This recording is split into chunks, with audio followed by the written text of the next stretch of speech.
Bertemu kembali dengan perkembangan belanjawan 2021, pengusaha hotel bajet di Langkawi suarakan keperitan dan juga cadang agar kerajaan beri sokongan kewangan dan publiciti dalam belanjawan 2021. Menurut mereka, walaupun terdapat pelancong domestik ke Langkawi, rata-rata mereka cenderung memilih hotel besar memandangkan diskaun yang ditawarkan. Dalam masa yang sama, mereka turut terkesan dengan pelancong dari Lembah Kelang yang terkesan akibat penguatkuasaan PKPB. Menurut pengusaha hotel bajet di Pantai Cenang, Basar Chin, perniagaan ini sedang melalui saat nazak.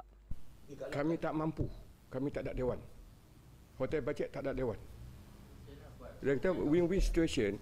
Sekarang ni macam dengan hotel 5 bintang, dia ada dewan, dia ada banquet, dia ada apa semua. Daripada harga 1,000, sekarang ni 3 hari 2 malam, RM99 ada buat, 300 ada buat.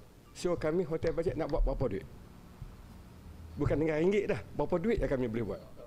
Kalau orang Islam tengah baca Yasin, hotel bajet tengah baca Yasin, itu je saya boleh buat. Tak tahu bila nak dapat hidayah, nak hidup lagi. Turut senada, seorang lagi pemilik hotel bajet di Cenang, Yusof Yaakob, yang terpaksa mengambil pekerja secara kontrak berdasarkan keperluan sahaja. Keadaan sekarang ni, kalau dulu sebelum COVID, alhamdulillah boleh cari makan dan dapat cover dan dapat juga tolong kawan-kawan lain, kerja sebagainya. Bila keadaan COVID sekarang ni, terpaksa buat sendiri. Terpaksa buat sendiri dan juga kadang-kadang tu kalau cuci bilik apa, kita terpaksa kontrak. Kontrak maksud macam ni, ada bilik, ada duit. Tak ada bilik, tak ada duit. Itu mana gaji lah kan. Tapi bukan kerja tetap tak boleh dah buat. Tak dapat tampung dah. Menurut Presiden Persatuan Hotel Bajet Malaysia Cawangan Langkawi, MYBHA, Dato' Azli Rosli, ahlinya kini sedang berdepan saat-saat getir untuk raih pendapatan pasaran pelancongan domestik. Bagi Azli, ahli berdepan 3 cabaran utama termasuk bersaing dengan harga hotel 3 bintang ke atas, tempahan online yang berpusat di luar negara yang tidak menguntungkan hotel bajet di Langkawi, notis pemotongan api elektrik dan air dalam masa terdekat oleh pihak berwajib. Kita sebenarnya dalam inasi ini kita ada 2 persaingan, iaitu kategori bajet dan juga kategori bukan bajet lah.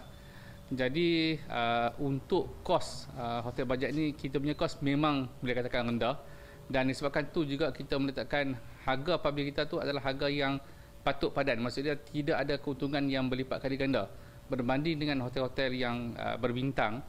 Dia punya kos memang kita faham tinggi, tetapi dia orang telah pun mengabsorbkan kos dan keuntungan tu berlipat kali ganda pada tempoh biasa. Tapi dalam keadaan sekarang ni, tempoh PKP ni, dengan tidak ramai orang yang masuk ke Langkawi utama sekali, apabila hotel-hotel 5 bintang, 4 bintang ke atas ni meletakkan harga lantai sehingga harga publish hotel bajet biasa, bermaksud hotel bajet pun terpaksa menurunkan harga jualan sehingga harga tadi menjadi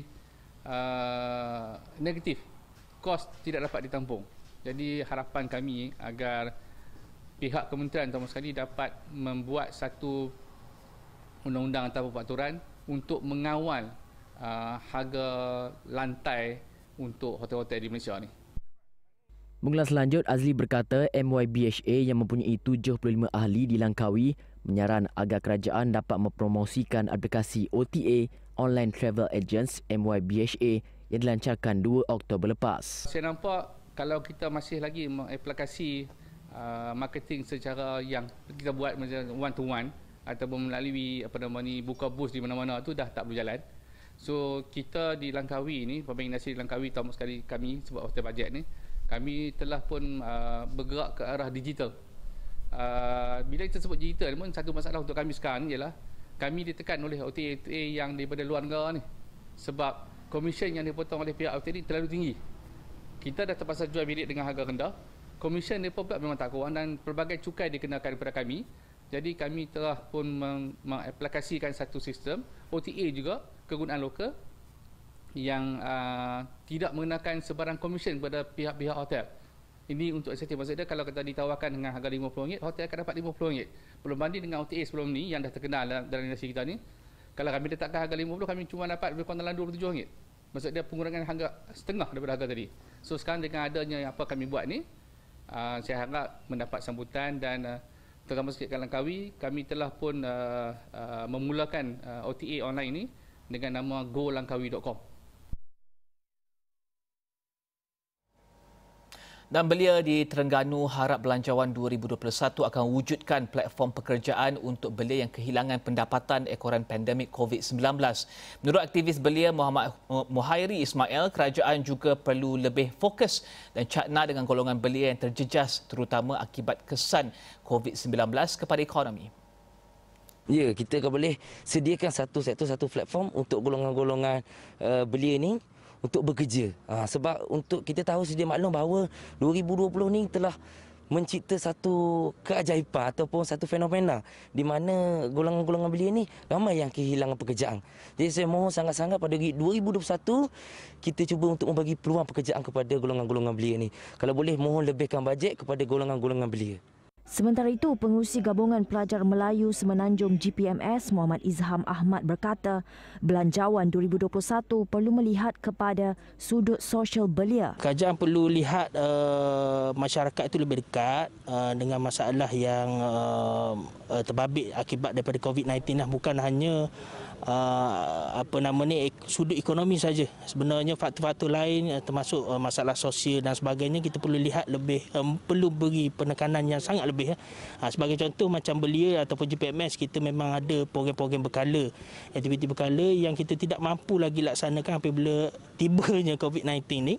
Jadi itu mungkin juga ada masalah dari segi akibat sosial lah, dari sudut sosial itu kerana kita tidak lagi ada program-program tersebut ataupun aktiviti-aktiviti kemasyarakatan dan juga aktiviti sosial.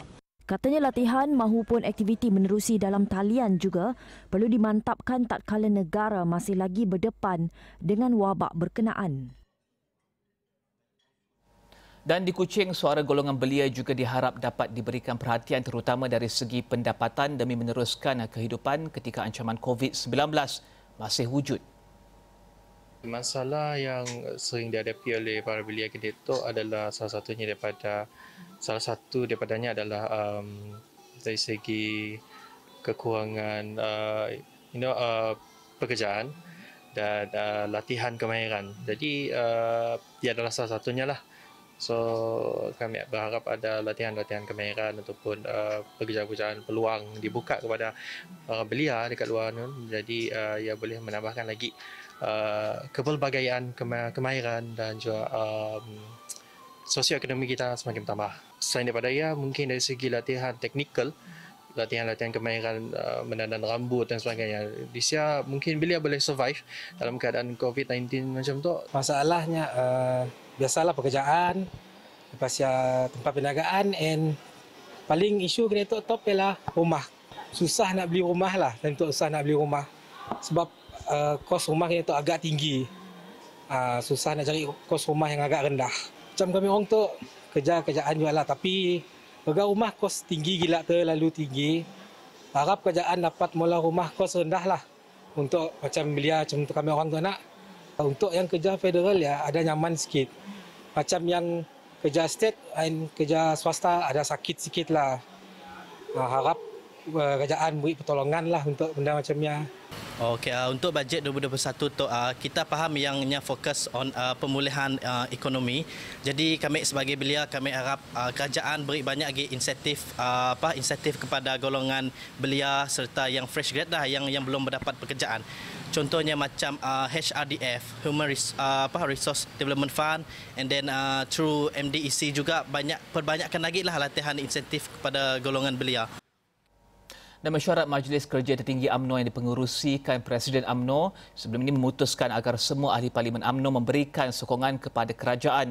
Ketua Penerangan UMNO Sharil Hamdan menerusi satu kenyataan memaklumkan langkah itu selaras dengan titah yang di-Pertuan Agong Al-Sultan Abdullah Riayatuddin Al-Mustafa Billah Shah untuk meredakan suhu politik. UMNO juga berharap agar ahli politik dan juga ahli Parlimen parti lain turut bersama dalam hal tersebut dengan semangat keikhlasan yang sama bagi meletakkan kepentingan rakyat terutamanya dalam memerangi COVID-19. Keputusan itu juga sebagai menjunjung titah tuanku agar ahli-ahli Dewan Rakyat memberi sokongan padu kepada Belanjawan 2021 demi kesejahteraan rakyat serta pemulihan ekonomi negara. Ujar Syaril kebijaksanaan tuanku dalam bertitah agar semua ahli politik bersatu untuk meluluskan Belanjawan 2021 menunjukkan institusi raja sentiasa mengutamakan denyut nadi rakyat.